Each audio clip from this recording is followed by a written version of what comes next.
What's up, guys? It is another video, second form strength. Mike here. Let me fix this up a little bit.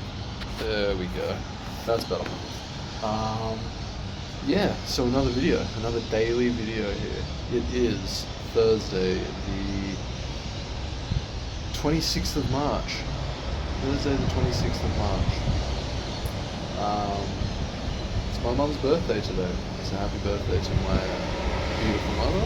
She is 62.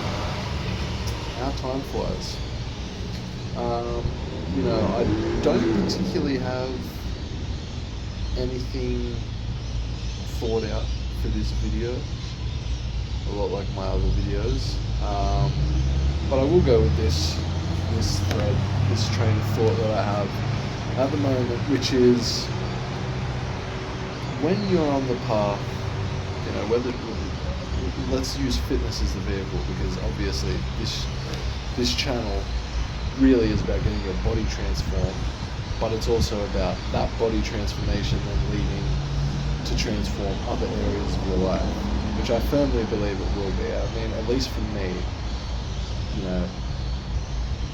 for me, changing my body is now the vehicle that has given me the energy and just I feel like I have a fire lit under my ass, inside my soul really now,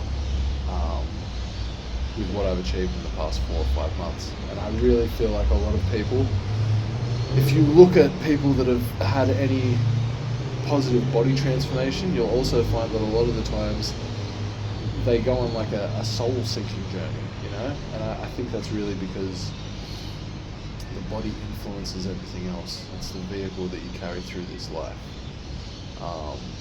So with that being said, when you do get when you're on this transformation journey, or let's even say you're at the point where you've completed your transformation and you've got the body that you're after now, it doesn't stop there. Your standards constantly raise. My standards are constantly raising. I mean, just today, this morning, I rewrote my non-negotiables list. My non-negotiables list now compared to before is totally different. I mean, filming a YouTube video once a day is now part of my non-negotiable list. Whereas before, if I would have tried to add that in while I was doing the fitness stuff, I just wouldn't have kept up with it. But now that the fitness stuff is at maintenance level, I can add this extra stuff on top of it, but this extra stuff is going to get done every day. So, imagine a month of me doing these. I've got 10 non-negotiables. I think for today I've already done about 9 of them. So this YouTube video will be the 9th. The last one is just 10 pages of a book, which I'll bang out today. And yeah, so that's been, your standards constantly raise as you complete as you start your transformation journey, and also as you complete it. If you are on this journey, and let's say maybe you've done something like I have and you've gone, well, you just realize you're not working in a job you don't like 9 to 5s, you never did. If you need. Most of us don't, if we're being truly honest. And I am now following my purpose. I'm fully listening to myself. I am essentially saying fuck all the other noise, which is all the other people that might give opinions and say I should be doing this, or I should be getting a job in this, or I should be doing this to help tide me over. I should be looking at getting No, I'm just going to follow what's inside, because I am way more in tune with that than most people are, due to the fact that I've cut out a lot of the things that were, I feel like, dull. When you do body transformation, you realize, once you get transformed, once you complete this level and you're on to the next thing, you realize how much of a psyop, of all society is. How much shit is put in place to keep you in your box. Like, the food is designed to keep you low energy, so you never want more out of your life. Your job is designed to keep you at a certain pay bracket, so you can never want more, so you can never get past a certain level. Or if you do get past that certain level, you're at another pay bracket. No matter what, there's always a cap on your ceiling if you work for somebody else. But if you work for yourself, if you make energy and convert it into value, which is really what money is, it's just energy. It's an exchange of energy is what money is. It's an exchange of value really, but the value is brought upon by the transference of energy. You know, for instance, like, you know, if I go to someone and I say, hey, I want to buy this rug that you made off you. I will give you $20 because I believe that $20 might be a bit cheap. You know what? I'll give this fella. I'll give this fella $200 for this rug because you know what? I went to this other fella and I was going to give him $100 for his rug because he looked like he didn't spend as much time on it, i.e. energy. He didn't spend as much energy on that rug. So the value to me is only $100. But you, I can see you put more energy into that. And you know what? I want to reward you for that. You were the sole entity that created this. You were working for yourself. You can have all the money. Right? So instantly you're seeing how the energy converts to money. But also in that example I just gave you, I've just said that that person works for themselves, so they get all the money. Now, if you work for somebody else, the energy that you're putting into your role, really, you're not getting compensated for the full amount of that.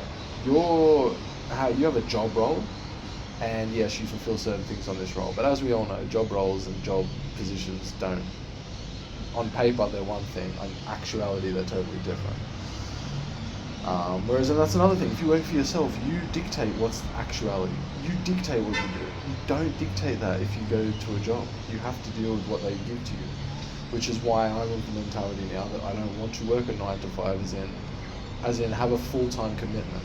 Now, while I'm sorting out this fitness thing and also working on my artwork and just pretty much just going all in on myself, finding ways to make money online, just finding ways to make money that don't rely on somebody else. While I'm doing that, I do accept that rent needs to be paid. Of course, you need to keep yourself afloat.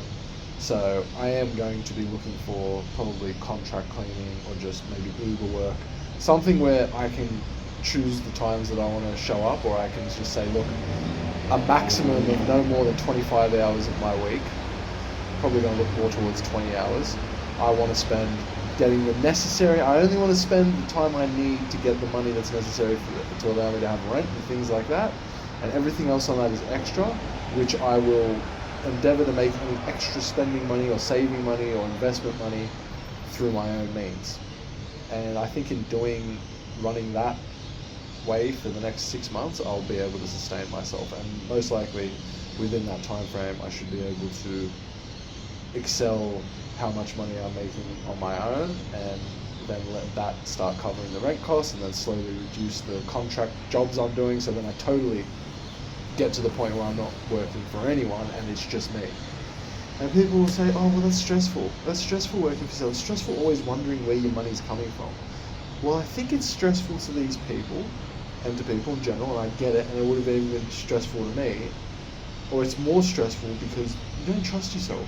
A lot of people don't trust themselves. A lot of people want to put that security in the hands of someone else, but they also then want to complain about their jobs and say, oh, I hate working here and shit. It's like, well, you can't have both.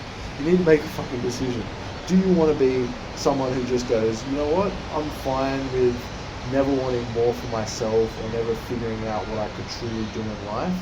I just want to be able to have the comfort to have my Netflix subscriptions and my rent paid, and be able to go out to the movies and spend all the money on these things that I enjoy doing that kind of numb me from my reality. And I'm honestly not calling anyone out. I'm saying that this is essentially, if you break it down, this is what you're doing. Unless you're a person that genuinely says you enjoy Netflix all the time and you never have used it as an escape or any of these other forms of social media and stuff, but you're lying. I know you're lying. Because, sure, I believe that sometimes it's genuine enjoyment, of course, but a lot of the times it's also escape. A lot of the times we watch these things, we consume this shit because we want an escape. We don't want to face what we have going on, i.e. for most of us, our 9 to 5 jobs. So if you're cool to sacrifice that, to have that level of confidence, security, working for somebody else, but you have to deal with the fact that you're never going to aspire for more. You're never going to have the thrilling highs that you could, that come with experiencing the agonizing lows or the scary lows that could come with not having job security and whatnot. The fact that maybe you couldn't be able to afford rent. Maybe you'd have to get kicked out and find somewhere else. Maybe the difference between you being able to stay in the apartment next week and not is you being able to pull out $300 of cash out of your ass in a week. And if you can't do it, then you got to deal with the fact that you're evicted.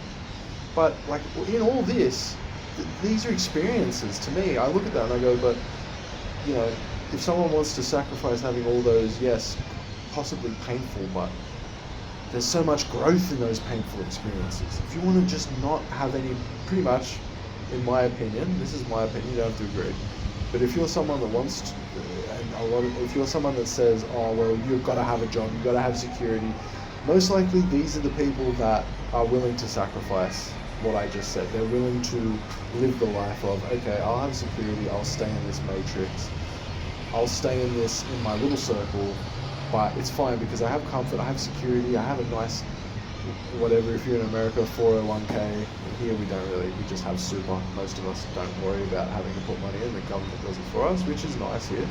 But regardless, I just have my super, I'm going to retire on that, I don't want anything else, I just want to know my routine of going in 5 days a week, and then the money I make, I'm going to spend it, you know, I might spend it with my children, or I might spend it on, you know, there are people that will spend them, work jobs and spend the money not on social media, but most people don't. Most people, and I'm speaking about most people here, I'm not speaking about the outliers, okay? Most people will do the job and take that trade-off. They'll say, I don't want anything more, I don't want to find out what my true purpose is. I kind of want to have this surface level of feeling like I could be doing more, but it scares me too much to just not have a backup plan or anything like that, and just totally, it scares me too much to have the comfort of my current life and routine totally upended. So that's cool. If you want to do that, that's fine, but just know there's not going to be any real personal growth.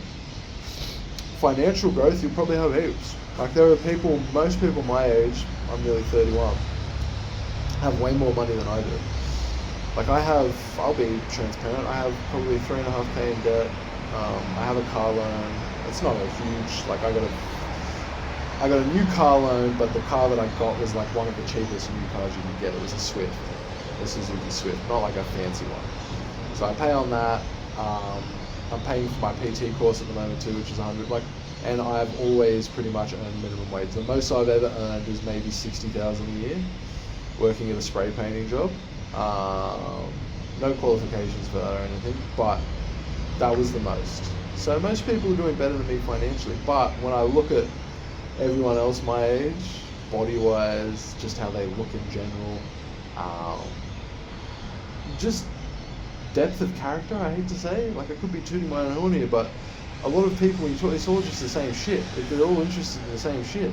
It's all this shit on social media, or it's all this person, it's all this footy match. Like, there's no different hobbies or personalities or interests or character. And there's nothing more behind. I just feel like there's not a lot of substance. And this could be me projecting. I fully accept that. But I truly feel like if you just look at people that maybe don't have as much money, but are way better off, just look way happier and healthier. Like how does that exist?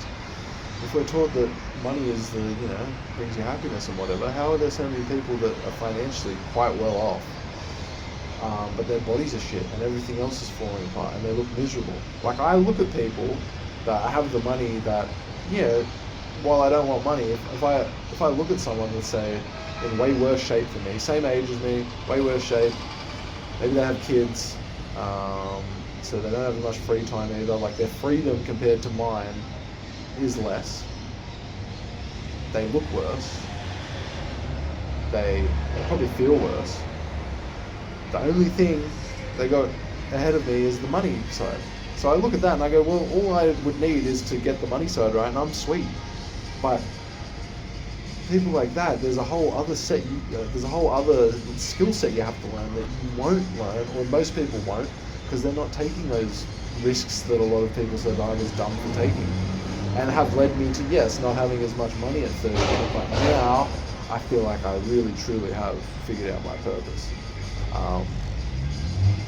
or I'm figuring it out. I feel like I'm on the right path to figure that out. I'm on another concentric ring of purpose. Whereas some people haven't even gotten through their first concentric ring. And if you're wondering about this concept of concentric rings, there's a book by David Data called Way of the Superior Man, where he talks about the concentric rings or layers of purpose and boiling that down until you find your true purpose. But to do that, you have to take risks. You have to do things that are outside the box.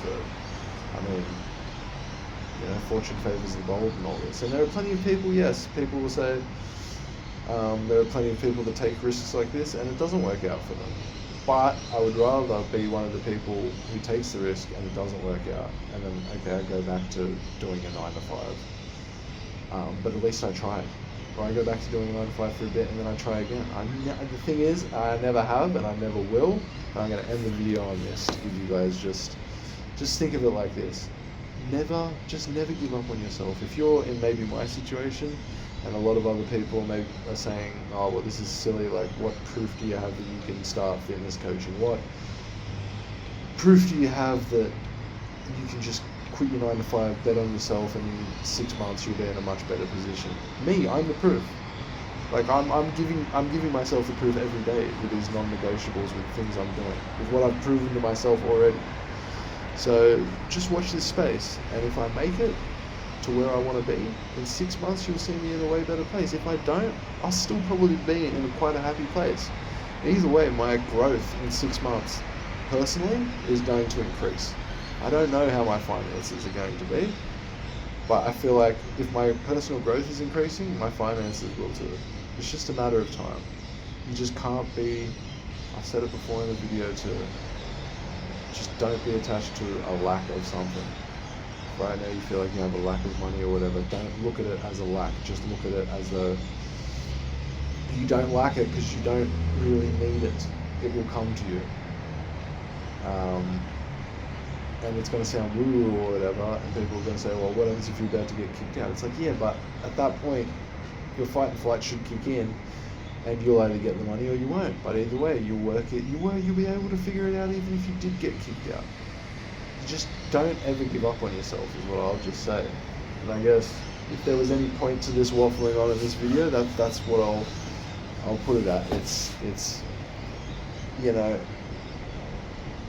you need to take those risks and bet on yourself, and things will work out. I truly do believe that. But you also do actually need to work on your body and get your body to a good place, because your mind, everything just doesn't operate. Like, scientifically, go look at all this shit. Your nervous system, your parasympathetic nervous system, all this shit is affected by how you eat, by like, it's all connected. Your muscles, your systems that are in your body, your muscle systems, your organ systems, it all is affected by things you eat, and how you move your body mechanically will increase blood flow to arteries and like, all your body is it's like a machine. It is a machine, and so any habits or anything you do will affect it. So if your machine is shit, if you're not looking after it, your vehicle isn't well looked after, how far are you really going to travel in life? Like, you could have a flashy looking car on the outside, but it could run like shit. So what's the purpose of that? You want a car that's just good, it's just solidly built. Maybe it isn't the flashiest car, but it's well maintained and it looks nice. It's a clean car, right?